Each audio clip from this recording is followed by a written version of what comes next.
Mga kabisnes naming minamahal, makikisuyo po kami. Naglalambing po kami sa inyo. Kung maaari po sana ay pakisuportahan natin Analisa Reality Vlog. Analisa Reality Vlog. Hello mga kababayan, kumusta po? Magandang buhay. Welcome po muli sa aking YouTube channel, Analisa Reality Vlog. Bago ang lahat, thank you Lord. Ito na naman po ako makakapagbigay ng aking reaksyon, sariling opinion po dito sa part 2 ng teleserye nila Bugi at saka ni Cory. Pero bago yun, maraming salamat po sa patuloy na suporta nyo sa akin. To my new subscribers, welcome po. Ang mga datihan na nariyan lagi, nag-aantabay kung meron ba akong upload o wala, sinisikap ko po kahit gaano ko ka-busy. Time management lang, hinahanapan ko talaga siya ng oras. Kahit konting reaction lang, ay meron akong mailatag sa aking YouTube channel. At maraming salamat po sa Ka-Business Official dahil sa binigay nila sa aming pagkakataon na gumawa ng reaksyon sa kanilang mga video at ganoon na rin kay Papa Dins TV. Supportahan po natin sila at ang Ka-Business Family Channel ng Ka-Business Official at si Russell na rin po. At magandang buhay po sa aking mga kasamahan, reactors po dito sa Ka-Business Official. Shoutout muna Ka-Business Anime Reactors, Taong Gala, Alminda, Mix Vlog, and si Mama First Channel, and Kalingap Turak, and also Katangay PLC. Ingat po kayo mga kabayan dyan. And also, Ate Marilyn, salamat po. Hindi ko pa nababasa yung message nyo. Nag-notify pa lang po. Mamaya, titignan ko po. At ito na nga, dito sa teleserye na to sa part 2, ito yung, syempre, continuation ng part 1. Ito nga yung mayroong mga positibong komento, may mga negatibong komento. Pero ako kasi mas tinitingnan ko yung mga sa positive side. Although yung sa negative side, pwede natin siyang i-twist into positive para vibes lang, good vibes lang tayo. At yun nga, dito sa part 2, nakita natin na na-delay yung uwi nila ni Cory. So kasi nga ang nila doon yung reason is hindi kinulang yung time doon sa ginawa nilang pag-vlog about sa teleserye. Pero ano lang naman yun, alam ko sa mga nagtatanong doon, nabasa kong comment na sobra daw nagalit si nanay, parang nabash doon si nanay. Kung hindi nila kasi, iba akala nila tutuhanan. Pero ano yun, teleserye yun, mag-acting-actingan. Pero magaling si nanay mag-acting. Sa personal po, nakikita naman natin na hindi ganun si nanay. Drama lang yun nila. Pero ano yun, pwedeng mangyari o nangyari sa iba, yung mga ganong sitwasyon na, syempre, yung nanay, mag-aalala sa anak, kasi ang paalam babalik, tapos hindi nakarating sa ganong oras. Pero ako naman inaniniwala na, syempre, acting lang yun. Syempre, nag-message din yung si Cory na hindi siya makakauwi kasi may mga reason din, di ba? Drama nga lang yun, kaya wag tayong masyadong wag natin masyadong iba si nanay. Magaling lang siyang artista, si nanay. Tingnan nyo, nakayuko siya. Kasi syempre pag nakaharap yun, palatawa si nanay. Kaya si nanay Seni, yung mama nila Kayla. Saka si Cory. Kaya nakatungo yun kasi nga bakit di niya mapigilan yung pagtawa niya. Kasi alam niyang nagdadrama sila So, kalmante na po tayo. So yun nga, syempre may mga lessons doon sa teleserye na yun na yun nga, ito si Bugi. Talagang hanggat maaari ayaw na niyang payagan na bumalik pa si Cory. Pero dito tayo mag-focus kay Kabayan Cory. Kasi nga ang kalagayan niya, ang sitwasyon niya ay hindi ganun kadali. Hindi siya single. Meron siyang 2 anak. At yung nanay niya, syempre, hindi naman niya pwedeng baliwalain yun kung sakaling mag-aasawa siya. Wala na yung tatay nila Kumbaga si Cory ngayon, ang tumatayong alalay din ng nanay niya at yung mga bata ang nag-aalaga. Yung sila nanay Zeni at saka yung kapatid niyang isa, si Ate Griselda, yun ang nag-aasikaso sa mga anak niya. Kaya naintindihan ko to si Kabayan Cory kung talagang aalis pa rin talaga siya. Kasi mahirap Tingnan nyo, kung halimbawa mga kababayan, ito opinion ko lang Bugi, wag ka sanang magagalit sa akin. Intindihin mo na lang si Cory kasi nga hindi siya single. Meron siyang obligasyon at nakakahiya naman para sa part ni Cory na ikaw ang bubuhay sa kanyang pamilya. Oo. ano talaga yun ang isang iniintindi pa ni Cory kasi sabi nga niya wala namang problema sa kanya, kay Cory lang. Yun nga lang, meron siyang mga sidekick. Meron siyang mga bagahe na kailangan niyang intindihin. So, paano na yung pag-aaral ng anak niya? Alangan naman iaasa niyo sa kahit sinabi pa nila Pinuno na automatic na yung mga anak niya, magkatuluyan o hindi, sila Cory at si Boogie, na yung pag-aaral. Pero syempre, iba pa rin kasi yung tunay na magulang na meron kang maibibigay sa anak mo. Kaya, salute ako kay Cory. Dahil gusto rin niya talagang, plano niya Yun nga sinabi niya nung dati na kay Boogie na huwag mong sinisira yung mga diskarte ko sa buhay. Okay lang magmahal, Boogie. Intindihin mo lang si Cory kasi nga, bago ka pa man dumating, bago pa kayo nagkakilala, nakaalis na siya. Nagbabakasyon lang yan ngayon. Babakasyon lang siya. At mahirap para sa kanya. Siyempre, kung ikaw nahihirapan, ganun din siya. Siyempre, kung baga sabihin natin, nahulog na yung loob ni Cory sa'yo, ganun na, nagkapalagayan na kayo ng loob. Pero hindi naman kasi tayo mabubuhay lang ng ganun lang Mahal ang bigas. Hindi tayo mabubuhay ng puro pagmamahal lang. Okay. Kami nga, itong may mga asawa na nagtsatsaga pa rin dito malayo sa pamilya. Diba? Pero ikaw, naintindihan ka namin kasi wala ka pa, gusto mo pang bumuo ng pamilya. Pero, unawain mo muna, Boogie, si Cory kasi nga, nandyan yung mga anak niya. At wala rin silang sariling bahay pa. Isa pa yan ang problemahin niya. Diba? So, halimbawa, hindi siya tumuloy ngayon. Paano yung mga anak niya, araw-araw yan pumapasok, paano yung pagkain nila, ang konsumo nila, pambayad sa bahay, lahat, pangangailangan nila.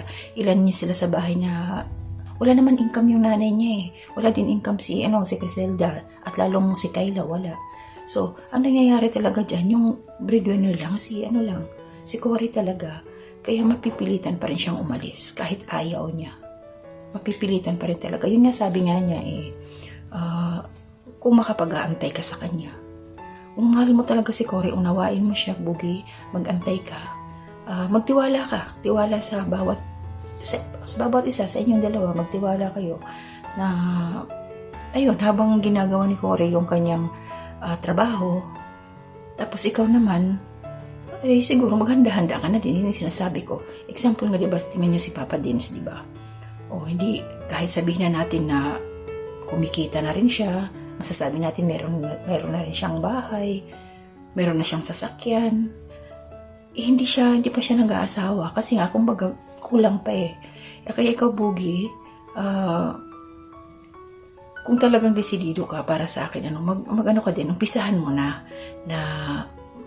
mag-ipon ka na, magtayo ka na sarili mong kahit maliit nga na bahay. Yun yung sabi ko nung una kong reaksyon.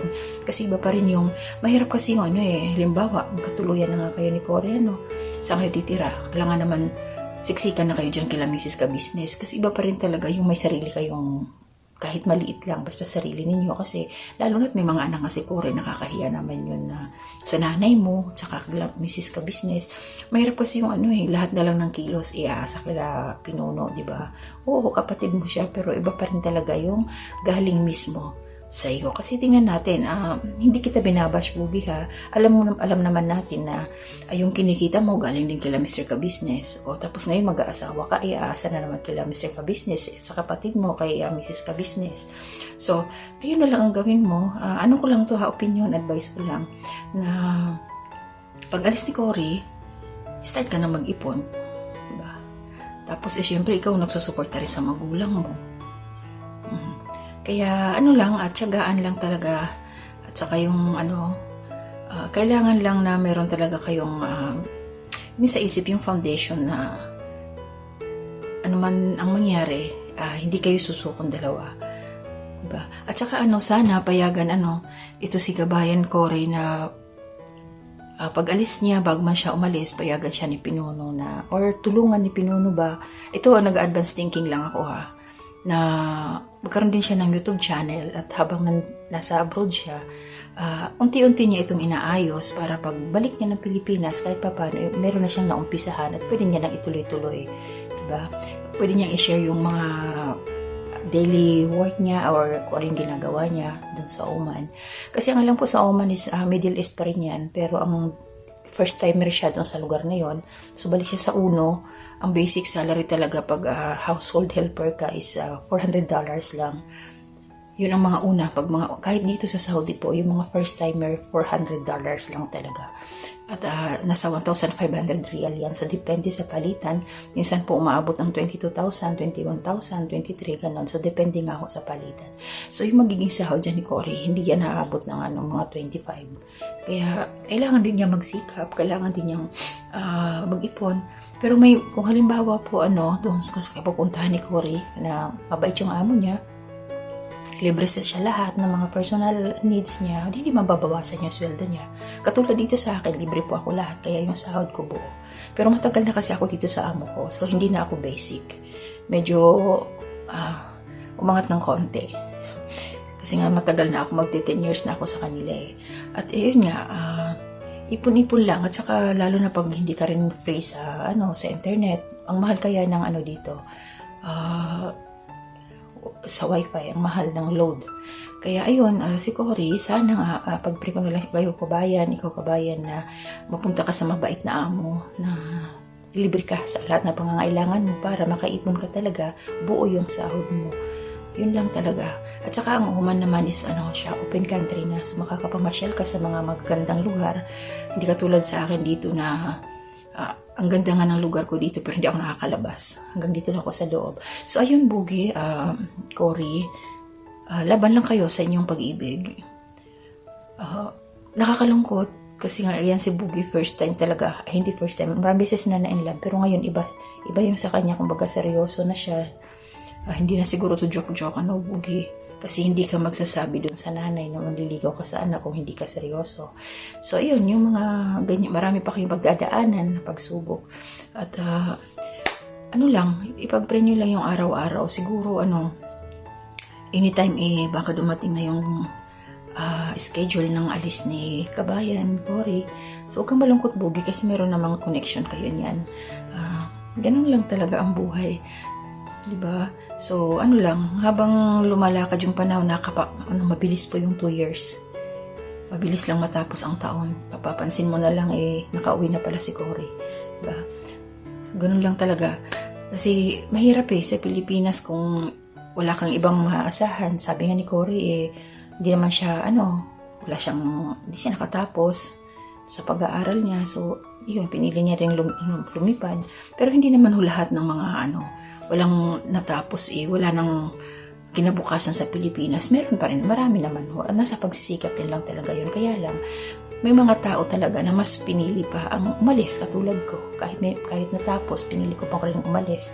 Kasi may kanya-kanya tayong rason. At respeto na lang sa bawat mga gusto nating gawin. At saka naman, para naman yun sa pamilya. So, laban lang kabayan, Cory. At antayin namin ang araw-araw na magiging update ninyo ni Bugi sa tulong ng Ka-Business Official. At yung mga anak mo, nakikita ko yung mga anak mo talaga, mababait sila, mahinhin, tahimik, yun nakikita ko. So, wala ganun talaga ang buhay. Mag-isa ka lang na bumubuhay sa mga anak mo. Sa ayon nga ni nanay, hindi ka nanghingi ng sustento doon sa tatay ng anak mo. Pero ayos lang yun kasi nga, matatag ka, binigyan ka ni Lord ng chance na makaalis. Kasi lahat naman ng mga nangyayari sa ating buhay may kanya-kanyang rason, may kanya-kanyang mga dahilan. Kaya ang importante doon is matatag. Laging mag-pray. So, good luck sa inyo, Bugi at saka Cory. Sa mga nanonood po huwag niyo kung si nanay, nagdadrama lang yun, acting yun. Mabait po yung nanay nila, Kayla. Nakakatuwa nga si Kayla doon Walang parang tinatawanan niya na nagdadrama yung mga kasama niya sa loob. Tsaka by the way, may nabasa akong pumasok nga ito si Bugi doon sa kwarto. Yung privacy daw. Siguro naman, bago gawin yon, napag-usapan na nila yon, napapasok doon. Drama nga na nila yon, kumbaga, plano na nila yon, yun ang gusto nilang gawin. Hindi yun dire-direkta na pumunta na lang basta pumasok si Bugi doon. At saka nagpaalam naman siya kay nanay kung napapasok siya. Saka usapan na nila yun. Nadala tayo sa drama kasi ang galing nilang umacting diba? So, paano? Yun lang muna. Nasa part 2 tayo ng pagbibigay ko ng reaksyon sa naging teleserye po. At ito pala, gaya-gaya daw si Ka-Business, may pateleserye, nauna daw yung Kalingap. Iba-iba naman yung kwento ng buhay. Hindi naman parehas yung kwento nila Cory at ni Boogie doon sa teleserye ng Kalingap. Iba naman sila. Kaya, ano lang po tayo, good vibes lang, enjoy na lang natin. Eh ano naman yan eh, open naman lahat eh. At alam naman natin na yung Kalingap, Ka-Business, ay iisa, halos isa lang yan. Kumbaga, sabihin mag-anak yan, ano sila, ninong nga ni Kalingap Prabito sila Ka-Business nung kasal, diba? Sila Kuya Bal, ano lang talaga sila. Huwag na natin kumpara. At huwag na tayong ng gaya-gaya, ganun talaga eh. Siyempre, tsaka iba-iba naman yung kwento nila eh. Hindi naman parehas nung teleserye doon sa mga angels. Iba yun kasi mga dalaga yun eh. Iba yung kilig nila. Iba yung kilig dito sa kabila. Kasi syempre, iba naman ang istorya ng buhay ng dalawa. Diba? So, hanggang dito na muna. Ito po yung aking reaction lang. Pwede rin ho kayo magbigay ng sarili ninyong opinion. Dito po, mag-comment lang ho kayo sa aking ginawang reaction. Para po meron tayong talakayan. Kung ano pa yung inyong mga opinion din, yung mga reaction ninyo patungkol doon sa naging teleserye po ng Boogie at saka ni Cory.